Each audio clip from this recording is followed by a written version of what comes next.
नमस्कार। आजको लेसनमा हामी gravity as a special case of gravitation भनेर स्टडी गर्नेछौँ र ग्राभिटीसँग रिलेटेड कुराहरू स्टडी गर्नेछौँ। यो चाहिँ सिलेबस क्लास 10 को अहिलेको हाम्रो जुन सिलेबस छ त्यो अनुसारको लेसन हुनेछ र क्लास नोटको रूपमा तपाईले म आज जे सिकाउँछु त्यो युज गर्न सक्नुहुन्छ। एक्जाम रिलेटेड क्वेशन्सको लागि चाहिँ तपाईले क्र्याश कोर्समा गएर हेर्न सक्नुहुन्छ। हाम्रै च्यानलको प्लेलिस्टमा दिएको छ, तल डिस्क्रिप्सनमा दिएको हुनेछु, मैले यतापट्टि कार्डमा दिन्छु। सो एक्जाम क्वेशन्सको लागि चाहिँ तपाईले क्र्याश कोर्स फलो गर्नु होला।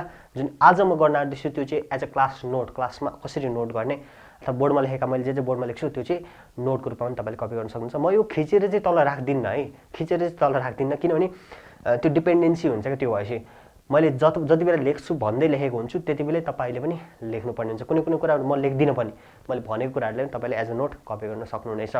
त्यो नोट अलरेडी लेखेर प्रोभाइड गरिदियो भने चाहिँ इट विल बी लाइक जुन एम मैले राखेको छु यो भिडियो बनाउँदा त्यो एम फुलफिल हुँदैन, मलाई थाहा छ। तपाईलाई सजिलो हुन्छ तर त्यो एम फुलफिल हुँदैन। So I am not going to keep this तलपट्टि सेपरेटली म एउटा हायर क्वालिटीमा त्यो दिन्न। बोर्डमा जसरी गर्छु म त्यही अनुसार तपाईले नोट बनाउनु होला। So let's begin today's class. So previous क्लासमा हामीले gravitation, Newton's law of gravitation अथवा ग्राभिटेसनल फोर्सको बारेमा लगभग कम्प्लिटली स्टडी गरिसकेको छौँ सानो सानो इक्जाम्पल सहित। ग्राभिटेसनल फोर्स मैले त्यति बेला भन्दाखेरि एउटा कुरा भनेको थिएँ कि ग्राभिटेसनल फोर्स चाहिँ सबैतिर एक्जिस्ट छ, तपाईँ र तपाईँको साथीको बिचमा पनि एक्जिस्ट गर्छ, जहाँ पनि एक्जिस्ट गर्छ भनेर मैले भनेको थिएँ। र मैले त्यति बेला एउटा कुरा के पनि भनेको थिएँ, तपाईँ र तपाईँको बिच साथी बिचमा चाहिँ ग्राभिटेसनल फोर्स तपाईँले एक्सपिरियन्स गर्न सक्नु हुँदैन है पनि भनेको थिएँ, इफ यु रिमेम्बर। सो किन होला त्यो, अथवा सानो बडीमा चाहिँ किन ग्राभिटेसनल फोर्स त्यो एक्सपिरियन्स हुँदैन, त्यो हामीले directly Newton's law of gravitation use गरेर क्यालकुलेट गऱ्यौँ भने हुन्छ। फर इक्जाम्पल म तपाईँलाई एउटा न्युमर क्लास टेस्ट अथवा यो एउटा टास्क दिँदैछु है त। सो कन्सिडर गर्नुहोस्, जस्ट कन्सिडर तपाईँको मास छ 60 केजी होइन, अनि तपाईँको साथीको मास चाहिँ ल ओभर लाइक 50 यति छ। र यदि तपाईँहरू दुईजना चाहिँ 1 metre apart, distance 1 metre apart हुनुहुन्छ भने तपाईँहरूको फोर्स अफ ग्राभिटेसन कति आउँछ त? तपाईँहरूले एक्सपिरियन्स गर्ने जुन gravitation force, mutual force of attraction भनिन्छ, त्यो म्युचुअल फोर्स अफ एट्र्याक्सन कति आउँछ यो क्यालकुलेट गर्नु होला आफैले होइन, क्यालकुलेट गर्नु होला आफैले। यो एकदमै कम्ती आउँछ, into 10 to the power minus एकदमै 6, 7 कति त्यसरी आउँछ, मैले क्यालकुलेट गरेको छैन, तपाईँ आफै क्यालकुलेट गर्नु होला। So 10 to the power minus something newton भनेको एकदमै सानो फोर्स हो, एकदमै नेग्लिजेबल, हामीलाई अर्थले एकदमै तानिरहेको छ होइन। सो त्यो एक्सपिरियन्स नै हुँदैन कि, एक्सपिरियन्स नै हुँदैन। तर सन र अर्थको बिचमा त एकदमै ठुलो मास छ नि त, सनको मास पनि ठुलो छ, अर्थको मास पनि ठुलो छ, डिस्टेन्स छ।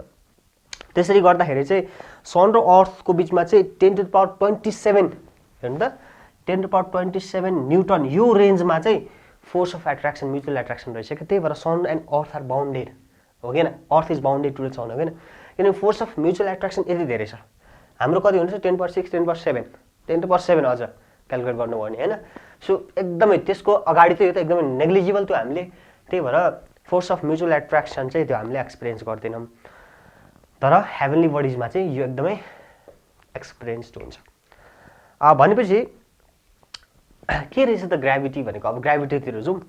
यदि जुन अघिको हाम्रो दुईवटा बडी ग्राभिटेसनमा चाहिँ जुन ग्राभिटेसन भनेको force between, mutual force of attraction between any two bodies, तपाईँ र तपाईँको साथीमा पनि भयो, हेभनली बडिजमा पनि होइन।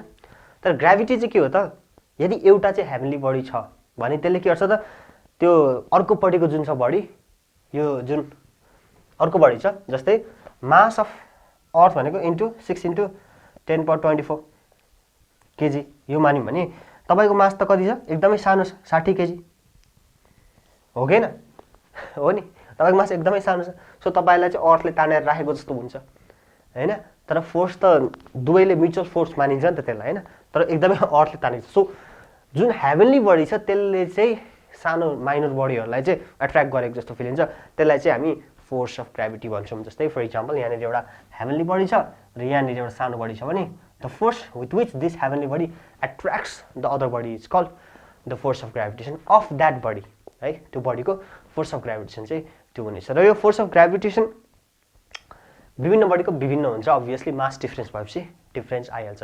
अब यसलाई डिफाइन गर्दाखेरि चाहिँ डिफाइन कसरी गर्ने भन्दाखेरि अब अर्थको टर्ममा पनि डिफाइन गर्न सकिन्छ, कमन एकदमै कमन, तर हेभनली बडीको टर्ममा पनि डिफाइन गर्न सकिन्छ। So the force with which a heavenly body attracts other body, attraction कता हुन्छ टुवर्ड्स द सेन्टर होइन। So the force with which a heavenly body attracts other body towards the center is called the force of gravity है त. So force of gravity चाहिँ त्यस्तो हुन्छ. Newton's ललाई follow गर्दाखेरि के हुन्छ भन्दाखेरि यदि यो बडीको मास चाहिँ एम क्यापिटल एम, यो हेभेन्ली बडी भयो, यो स्मल बडी स्मल एम हो भने यो फोर्स अफ ग्राभिटी चाहिँ कति आउने रहेछ त? F equals to G capital M small am divided by D square हो. अब यहाँ डी त के छ त एट्याच भइसकेको छ, सो यसलाई आर मान सकिन्छ. सो आर स्क्वायर यति भयो है. सो फोर्स र अर्को हामीसँग वेटको पनि एउटा रिलेसन छ. जस्तै weight equals to W equals to MG होइन, वेट अफ दिस बडी भनेपछि MG equals to GM small am divided by R square हुन्छ. स्मल एम चट भनेपछि G equals to GM divided by R square. So कुनै पनि हामीले बडीको force of gravitation चाहिँ ग्राभिटी है, ग्राभिटेसन होइन, फोर्स अफ ग्राभिटी चाहिँ यसरी हामी निकाल्न सक्छौँ. र यो इक्वेसनले एक दुईवटा कुरा हामीलाई भन्छ. जस्तै फोर्स अफ ग्राभिटी भनेको dependent on mass of heavenly body छ. जस्तै अर्थको ग्राभिटी अर्थको माससँग रिलेटेड छ, तपाईँको माससँग होइन, अर्थको माससँग रिलेटेड छ. र रेडियससँग, मास र रेडियस, अब यो त कन्सट्यान्ट हो, जी त कन्सट्यान्ट हो.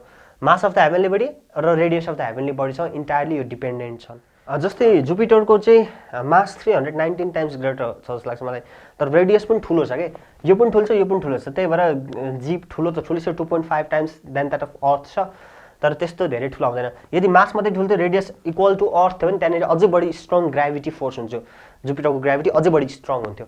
तर रेडियस पनि 11 टाइम्सको ठुलो छ, त्यो भएर त्यो क्यालकुलेट गर्दाखेरि लगभग रफली 2.5 टाइम्स मात्रै अर्थको ग्राभिटी भन्दा बढी आउँछ. त्यो तपाईँले आफैले क्यालकुलेट गर्न सक्नुपर्ने हुन्छ है. सक्नुहुन्छ यो नोट्सहरू गर्दै, अब न्युमेरिकलहरू गर्दै गएपछि तपाईँले गर्न सक्नुहुन्छ आफैले. हामी न्युमेरिकलमा पनि त्यस्तो धेरै क्वेसन्सहरू गरेका छौँ क्र्यास कोर्समा, हेर्नु होला. जस्तै मुनको कुरा गर्दाखेरि मुनको साइज र रेडियस र अर्थको साइज र रेडियस क्यालकुलेट गर्दाखेरि अर्थको ग्राभिटी जुन एक्सेलरेसन प्रोड्युस हुन्छ त्यो चाहिँ लगभग 9.8 मा आउँछ भने मुनको चाहिँ 1.67 भनेको लाइक 6 टाइम्सले चाहिँ लेस मुनको चाहिँ ग्राभिटी फोर्स छ. त्यसलाई पनि तपाईँले हेर्नुपर्ने हुन्छ. अब ग्राभिटी र ग्राभिटेसनको डिफ्रेन्स के हो त्यसलाई पनि हामी हेरौँ. जस्तै ग्राभिटेसन र अर्को भने ग्राभिटी.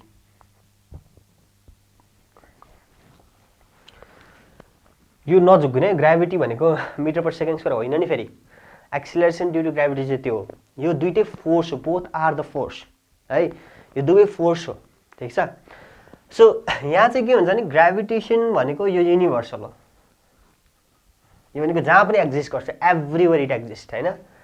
र यो चाहिँ के छ त, ग्राभिटी भनेको के हो त, वान हेभेन्ली बडी, एउटा चाहिँ के हुनु पर्यो, एउटा चाहिँ के हुनु पर्यो, हेभेन्ली बडी पर्यो. यहाँ चाहिँ जस्तोसुकै अब्जेक्ट जस्तोसुकै बडीको बिचमा हुन्छ म्युचुअल एट्र्याक्सन, यहाँ चाहिँ एउटा हेभेन्ली बडी हुनु पर्यो जसले चाहिँ अर्को बडीलाई एट्र्याक्ट गर्छ. सो यसलाई अलिकति अर्को टर्ममा भन्दाखेरि यसलाई अकर्स बिट्विन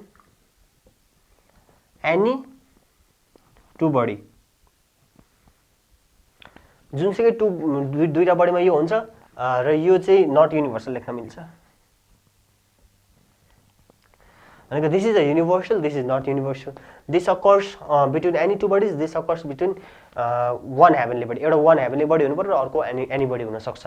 भनेपछि एउटा चाहिँ heavenly body, big massive heavenly body हुनैपर्छ ग्राभिटी एक्जिस्ट गर्नको लागि चाहिँ है त, ग्राभिटी फोर्स डिफाइन गर्नको लागि. अलिकति कन्सिक्वेन्सेस अफ ग्राभिटी पनि बुझिहालौँ यही पार्टमा. So what are the consequences of gravity, like similar to gravitation atmosphere exist गर्छ अर्थमा ग्राभिटीको कारणले, तपाईँ स्ट्यान्ड अप गर्न सक्नुहुन्छ, बिल्डिङ खडा छ, you can work. So those are the consequences. Even the tides अन्त लाइक ओसन त्यो पनि ग्राभिटीको pull of the gravity of the earth and moon भनेर त्यसरी गर्न सकिन्छ. So those are the consequences of gravity. यहाँ यो कन्सिक्वेन्सेसबाट एक दुईवटा चाहिँ तपाईँलाई घुमाएर रिजनिङ क्वेसनहरू सोध्ने गर्छ. सो यो चाहिँ रफली लगभग एज अ क्लास नोट हामीले ग्राभिटीको बारेमा स्टडी गऱ्यौँ. यसमा हामीले रिजनिङ क्वेसन पनि गरेको छैनौँ, धेरै न्युमेरिकल प्र्याक्टिस पनि गरेको छैनौँ. त्यो रिजनिङ क्वेसन एक्जाममा एकदमै आउने, यो पनि एक्जाममा आउनु सक्छ है, एकदमै चान्सेस छ. यो चाहिँ क्लास नोट भयो. त्यस्तो कुराहरू चाहिँ हामी क्रास कोर्समा राखेको छु मैले, त्यहाँ गएर हेर्नु होला.